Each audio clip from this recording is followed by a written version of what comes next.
plastic valve right here is no good. 10% of the time, everything will fit right back in there. This water heater wasn't properly installed. Yeah, the flange corroded and then fell out.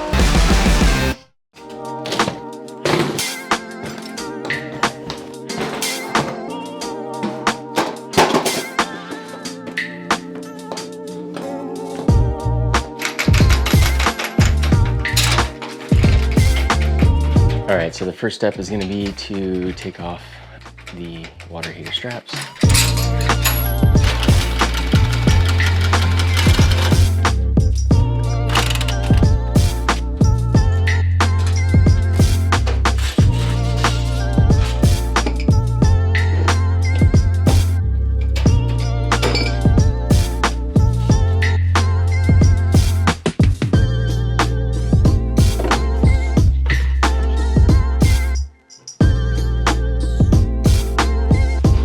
So what we're doing here is taking out the drain of the controller to get into the water heater to drain it, because this plastic valve right here is no good.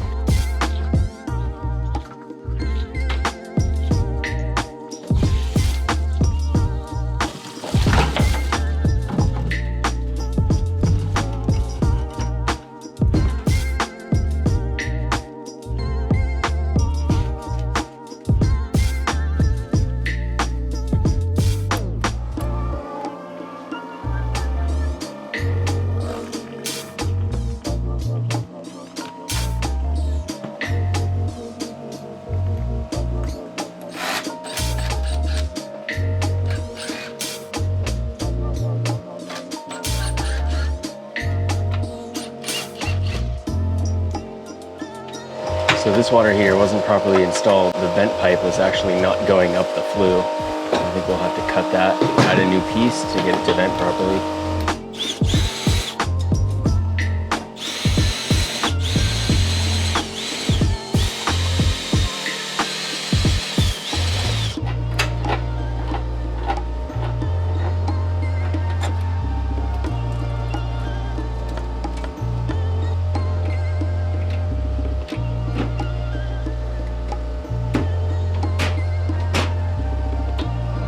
Off.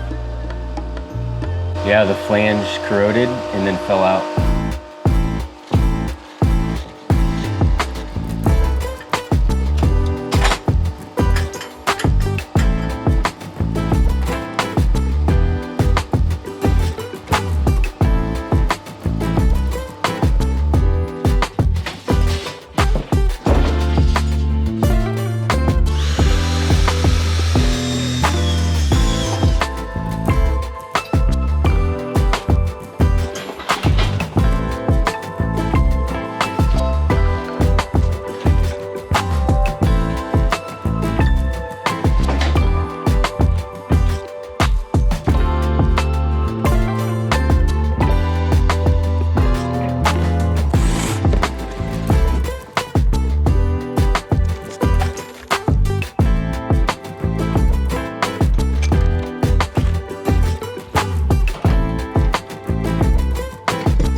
We're going to change this valve hot, meaning that we're not turning off the gas. The reason we don't turn off the gas is because if they have a standing pilot in the house, like a furnace, an old one, and we cut that pilot, then we're coming back the next day to turn on the heater or any gas using appliance.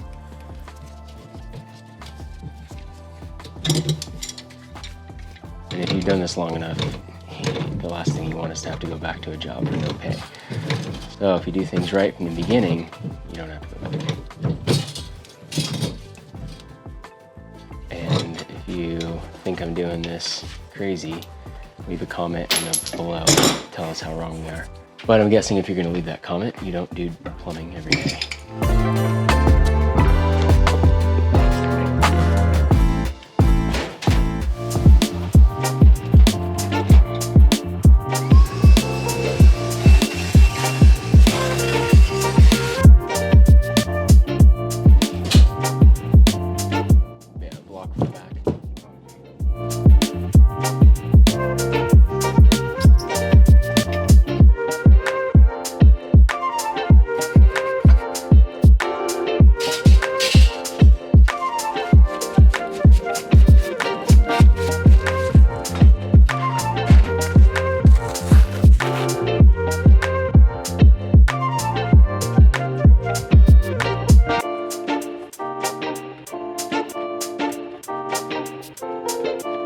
So we put a little bit of dope on the tip of the MIP to seal against the gasket in the water supply line.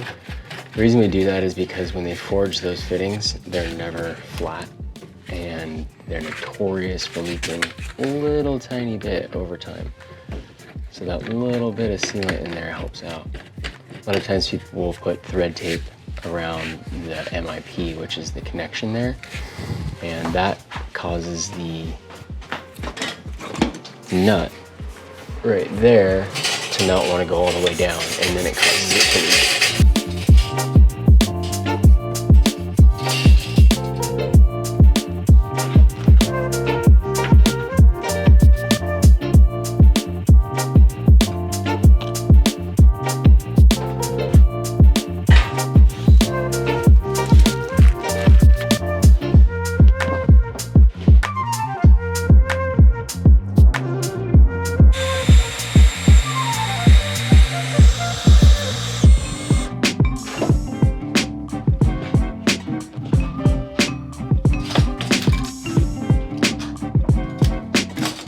All right, so at this point, we've got the water heater back on the stand. We've replaced all the components we need to change, and now we need to fit the ventilation line.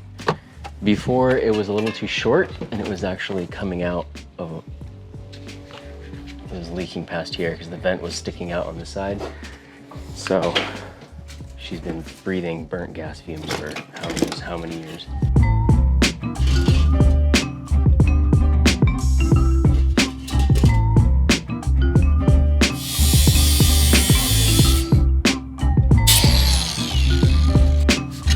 So right here, we're making a new gas vent because the existing one was a little short. So that's the thing is, like, you know, if you get the idea that you want to change a water heater yourself, I'd say 10% of the time, everything will fit right back in there. But the majority of the time, things are just a little off, and that's when we come in. We have all the specialty tools and the know-how to make sure that everything hooks up just right. I'd say in general, the hardest part of the whole thing is installing the vent line. Everything's got to be just right. And because it's a stiff pipe, there's no flexibility. So this is the first step, is getting the vent hooked up, and then everything else can flex in around it.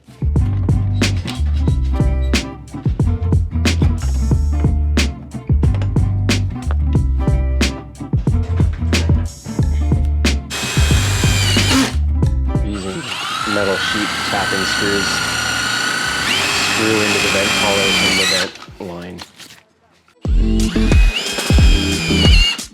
You'll see that the expansion tank, which is this thing right here, isn't vertical. Those can pretty much go in any direction. It's best to have them up with the valve on the bottom, or with the nipple on the bottom, but they can go in any direction. What it is there's a seam right here, and this is full of water, and then this is full of air, and there's a bladder inside that goes up and down based on how much pressure is being created from the water heater or something else in the house.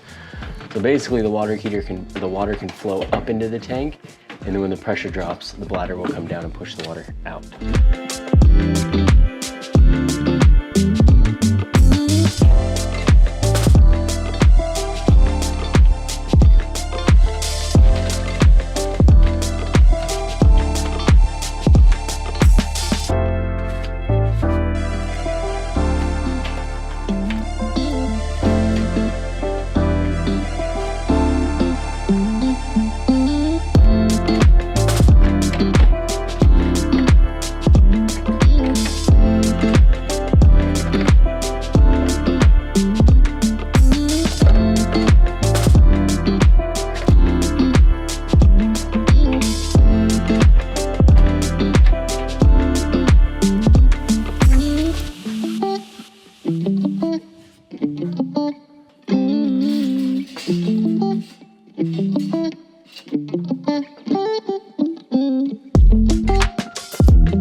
heater behind it so that it sits in perfect position for the vent.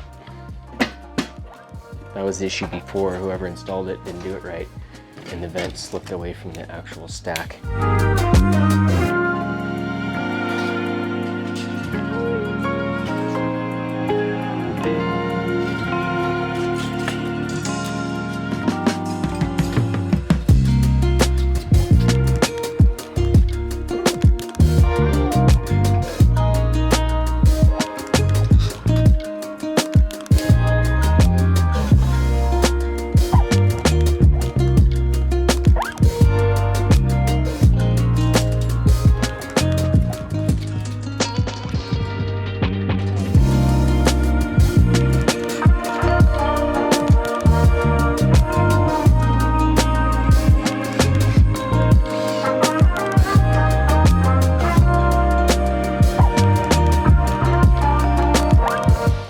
To get this away.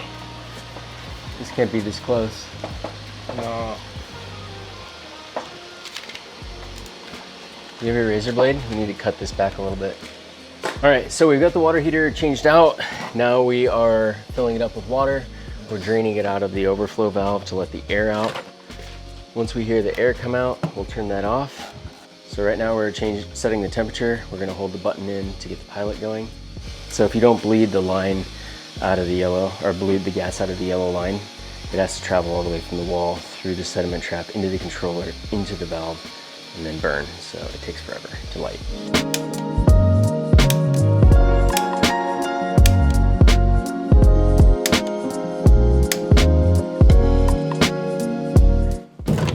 Basically just dish soap in water, looking for bubbles.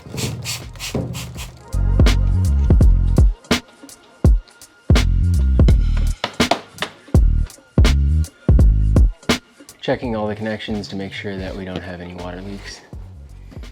Making sure we tighten everything down. Okay, and that's it. You watched us start to finish, do the installation of the water heater. If you need help in San Diego installing your water heater or repairing a water heater, we've got you covered. Visit our website, quickwaterheater.com, and you can schedule your own appointment right there. Thank you for watching, and I hope to get to see you soon.